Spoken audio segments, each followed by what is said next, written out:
آپ نے کسی بزنس پڑھے ہوئے آدمی کو بزنس کرتے دیکھا اپنی زندگی میں؟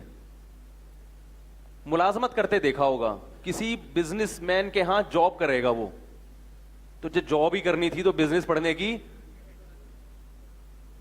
یہ پاگل پنا ہے یا نہیں ہے؟ سوچو یار, کامن کیا ہو رہا ہے ملک میں. کیوں بزنس پڑھنے والا بزنس مین کیوں نہیں بنتا؟ اس نے بزنس پڑھا ہے, تاجروں کے ماحول میں رہا نہیں ہے. اور انگوٹھے چھاپ تجارت کر کے ارب پتی کیوں بن جاتے ہیں؟ ان کو بزنس کی اسپیلنگ بھی نہیں آتی, ان کو تجارت کا لغوی ترجمہ بھی نہیں آتا. انہوں نے اپنے باپ دادا کو تجارت کرتے ہوئے دیکھا اور وہیں سے تجارت شروع کی انہوں نے. یقین نہیں آتا آپ کو ایسے ایسے تاجروں سے ملاؤں گا, انگوٹھا چھاپ سگنیچر کے لیے ملازم رکھا ہوا ہے کہ میرے کروڑوں روپے کی ٹرانزیکشن ہوتی ہے, دستخط کرنے نہیں آتے, کوئی بھی الو بنا سکتا ہے. آپ کو 20,000 روپے دوں گا, صرف کیا کرو میری طرف سے, اور اس کو ایمانداری کے 20,000 مل رہے ہیں. کیونکہ سگنیچر جب کوئی آپ کی طرف سے سیکھ لے گا وہ تو کچھ بھی کر سکتا ہے نا. اب سگنیچر کے لیے جو بندہ رکھا ہے, ہونا یہ چاہیے کہ آج کل جاب ملتی ہے, بی اے کیا ہوا ہو, ایم ایس سی کیا ہوا ہو, اس کی ریکوائرمنٹ ہے 4 مہینے لگے ہوئے ہوں تبلیغ میں. کیا خیال ہے؟ نہیں آ رہی بات؟ تبلیغ میں کیا لگا ہوا ہو؟ 4 مہینے. تھوڑا سا شاید اللہ کا خوف پیدا ہو جائے, ورنہ ایسا نہ ہو کہ میرے سگنیچر کر کے بینک سے کروڑوں پہ نکال لیں.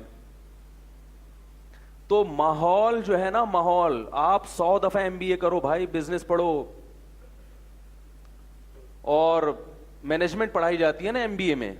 مینجمنٹ تو وہ تو اس کا تو بزنس سے براہ راست تعلق نہیں ہے. جنہوں نے باقاعدہ بزنس پڑھا ہے وہ بزنس کے علاوہ دنیا کا ہر کام بولو بھائی کر سکتے ہیں, بزنس نہیں کر سکتے وہ. کیوں؟ جیسے تجارت سیکھتا ہے انسان ماحول سے. میں نے ایسے تاجر دیکھے ہیں, انگوٹھا چھاپ, کچھ بھی نہیں آتا, پریشان ہوئے, کچرے سے اسکریپ اٹھا کے بیچنا شروع کیا. دماغ بھی استعمال کیا. تجارت میں 2 چیزیں چاہیے, دماغ اور محنت. اگر صرف محنت ہے تو خرکار کے گدھے بنے رہو گے ساری زندگی, کچرا ہی بیچتے رہو گے, 2 قدم آگے. ارے بھائی بولو نا یار, کیا ہو گیا؟ نہیں چلو گے, کولو کے بیل کی طرح. اور اگر دماغ استعمال کرنا شروع کر دیا تو محنت ہر روز کم ہوتی چلی جائے گی اور ارننگ بڑھتی چلی جائے گی. تو وہ جو کچرا سے اسکریپ کا مال بیچا کرتا تھا, اس نے محنت بھی کی اور بولو بھائی مائنڈ. یہ جو تجارت ہے نا, تجارت, رسول اللہ صلی اللہ علیہ وسلم کی ایک حدیث ہے کہ میری امت کے 9 حصے, 9 اعشار امتی فی التجارہ, 10 میں سے 9 حصے رزق اللہ نے تجارت میں رکھا ہے, بزنس میں رکھا. ملازمت مسلمانوں کا کام نہیں ہے, نہ یہ کیا کرتے تھے. باس کے سارا دن چونا لگاتے رہو, تھوک لگاتے رہو, معذرت کے ساتھ سارا دن چاپلوسی کرتے رہو. یہ غلامی والی زندگی اسلام کو پسند. دیکھو کیسے مکھن لگا رہے ہوتے ہیں دفتروں میں باس کے سامنے, اس کے سامنے بیٹھ کے یس سر جی سر, اور جیسے ہی وہ جائے گا, ابے الو کا پٹھا پتہ نہیں کدھر سے آ گیا. یہ گھٹیا سوچ.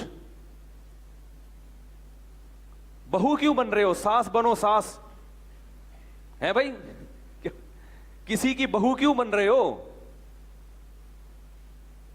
جو دفتر میں جو جاب کر رہے ہیں نا, وہ اپنے باس کی کیا ہوتی ہیں؟ بہویں ہوتی ہیں.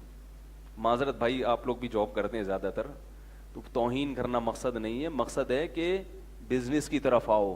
اسلام میں تجارت کو ملازمت پر فضیلت ہے. اس پر میرے کئی بیانات ہیں, ابھی یہ ٹاپک نہیں ہے, ادھر جاؤں گا تو پورا ٹاپک چینج ہو جائے گا. تجارت کرو, تجارت. دیکھو یہودی نے تجارت کی, دنیا پہ قبضہ کر لیا نا, اور ہم وہی بوٹ پالش میں لگے ہوئے ہیں, اپنے باسز کی بوٹ پالش کرتے رہتے ہیں صبح شام. ٹماٹر بیچو, اپنا کاروبار ہوگا, کوئی ڈانٹنے والا نہیں ہے, لیٹ کیوں آ رہا ہے, دیر سے کیوں جا رہا ہے. بولا ہمارے باپ کا کاروبار ہے بھائی, تو کون ہوتا ہے؟ کیا خیال ہے؟ کچھ نہیں ہوتا, ٹماٹر بیچو, تمیز سے بیچو. ٹماٹر بیچنے کے ایسے بھی طریقے ہیں جس میں ٹماٹر بھی بکے گا اور آپ کی عزت بھی ہوگی. ویسے تو یہ جو بیچارے ٹھیلے لگا کے ٹماٹر بیچ رہے ہیں, یہ بھی قابل عزت ہیں, قابل احترام ہیں, تو قیامت میں پتہ چلے گا یہ جو چاپلوسی کر رہے ہو نا دفتروں میں اپنے باسز کی, اس سے عزت دنیا میں بھی جاتی ہے اور آخرت میں بھی جاتی ہے.